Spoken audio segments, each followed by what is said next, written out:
This is a story about my disfellowshipping, and I'm Esther. This is my second video.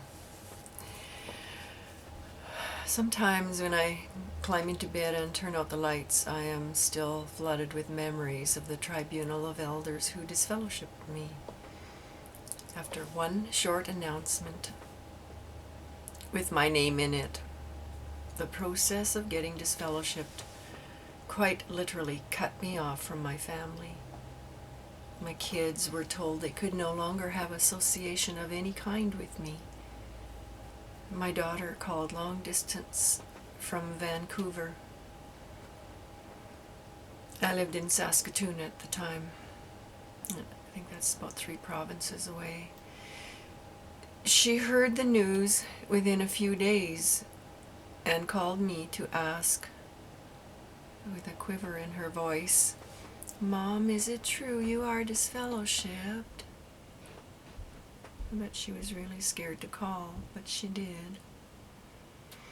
I replied more calmly than I imagined I could. "Yes, it is true." My daughter broke down and began to sob. And she cried, "Mom, you have to come back." And I heard myself say, "Heather, I won't be coming back." And she hung up the phone. I knew the shunning had begun.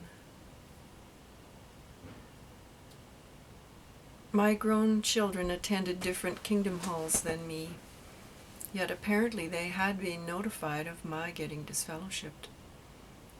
I was officially cut off from any further association with my beloved family.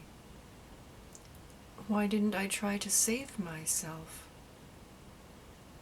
I knew about the elders' meeting. I was invited by telephone. An elder left a message on my answering machine. "We have arranged a meeting at such and such a date and time to conclude the matter." The word "conclude" in the message indicated to me that a decision had already been reached, without even hearing my side of the issue. Based on that comment, I realized that there would be no point in my attending. I was not up for that nonsense. They already knew what their judgment would be whether I was in attendance or not, and I didn't need the drama. I didn't want to have to explain myself or my actions to these men who hardly knew me, who had no clue what I was going through. Men without compassion, without heart, just rules. Well, I did not reply to the message on my phone, and I did not attend their judicial meeting. They were not prepared to hear my defense, but only to judge and condemn me. My faith was apparently defective. I was getting disfellowshipped without my attendance at the Elders' Judicial Committee meeting. I'm defective? Excuse me? Other humans can judge my faith as defective?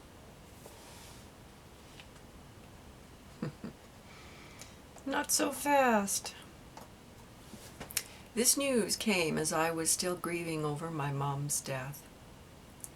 She died quite suddenly, without warning, a month earlier. I wasn't sure what the evidence was against me. Perhaps an elder's wife had seen me and my partner leaving a dance together. I had been disobedient in following their explicit instructions to leave the dance world of my dreams and come back to their fun meetings. Yeah. I was unrepentant. So there was nothing left to do except discipline me to the fullest extent. Well, when I heard the news of my disfellowshipping, I prayed. That's the only thing I knew to do in a crisis. Pray. Well, now, according to the beliefs of the religion, once a person is disfellowshipped, they are completely cut off from God. To the patriarchal way of thinking, the disfellowshipping took place because there was something seriously defective about my faith. I was spiritually unclean, and God would turn himself away from me, an unrepentant, dangerous sinner. My experience with prayer, however, demonstrated to me instantly that their belief in blanket condemnation was unwarranted. I felt a strong spiritual connection immediately. Something inside me knew I was safe. I felt more peaceful and calm than I could ever have imagined. In that moment, I was deeply consoled.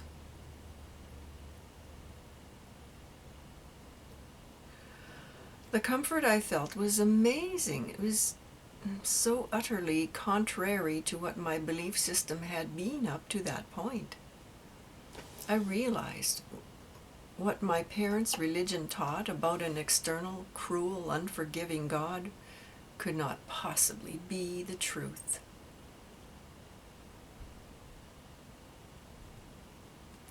I was always taught that when you leave God, he will leave you. It's a punishing belief system. I had not left God, though, a detail the elders did not consider during their hasty decision to extricate me from the congregation. God meant a lot to me. Maybe just a different God than the one they had in mind. Maybe I was getting out of Babylon. I was getting out. Even if I was cut off from this toxic group, like a tree being cut down to its stump. That's how I felt.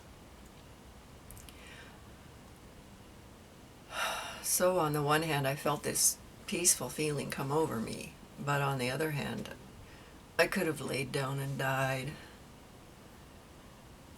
Many members who find themselves on the wrong side of the tribunal of elders actually do kill themselves. That's a sad reality within the organization of Jehovah's Witnesses. But I lived. Why did I live when others in my shoes have died? My dance shoes, that is. Fortunately for me, I had an existing support system in place. I had a therapist with whom I had established a deep trust over a period of several years. I had my dance world, including my very concerned dance partner who prayed with me as I sobbed and grieved for the loss of my beloved children, as well as my beloved mother. My children elected to choose the family religion over me, and my mother had died a month earlier. Probably, I'm wondering if she heard that I was getting disfellowshipped. And she couldn't bear to shun me like I had shunned her. How's that for karma?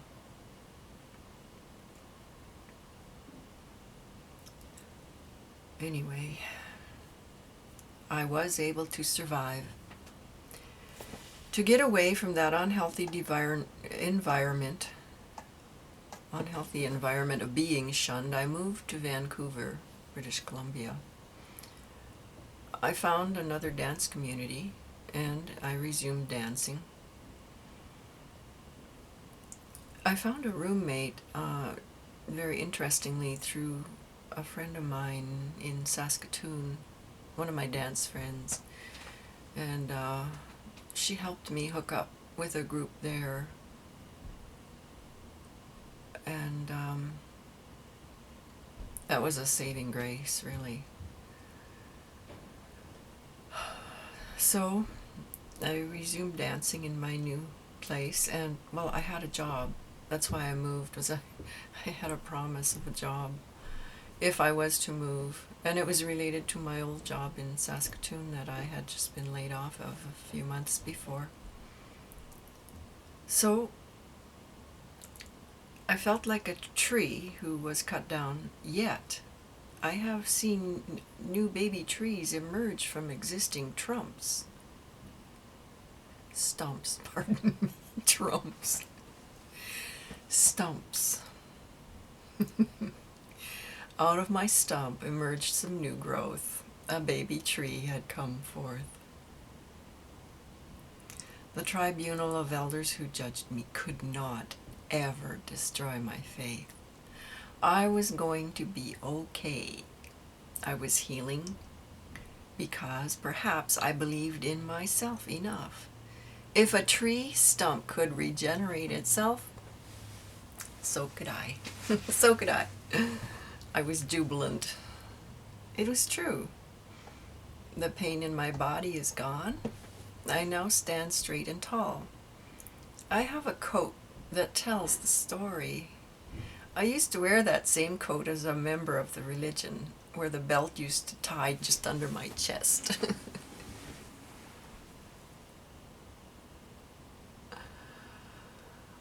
The belt is now situated in a new area of my coat. The belt now sits 4 inches lower. My chest has opened up. I stand upright now, and the belt now sits at my waist, my true waist. A waist is now separated from my chest by a bodice. Perhaps that's the difference between going in service and going dancing.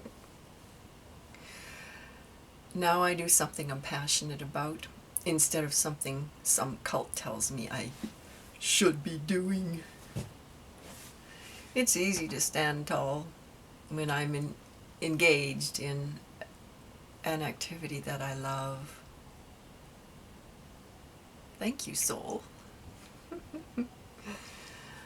Yes, I now thank my soul for this journey out of the Jehovah's Witnesses religion, and for the tribunal of elders giving me the boot. Kicking me out was just what I needed to get away from the family religion and become self-directed and independent and get on with my life. Is it a miracle? Some might think so. But I say, well, maybe, but not necessarily. A lot of times it's just nature at work. That's what I think now.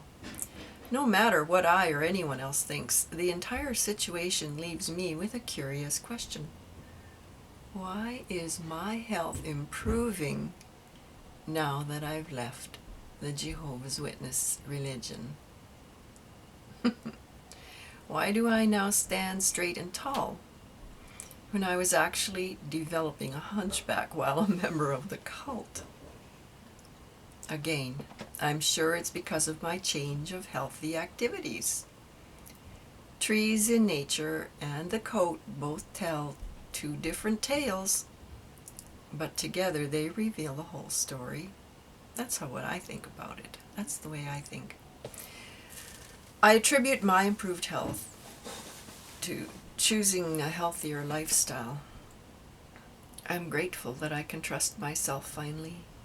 I can believe in nature and myself instead of cult rules. My own life experiences have demonstrated to me that I am able to heal when I let go of rules and dogma that no longer serves my best interests. I believe we can all heal ourselves on all levels, and I'm off to prove it. From now on, I'll continue to choose nature, which is real, over faux man-made rules and religious theologies and unprovable theories. If you like my video, feel free to subscribe and click the notification bell. There, I think. Thanks for watching. Have a great day.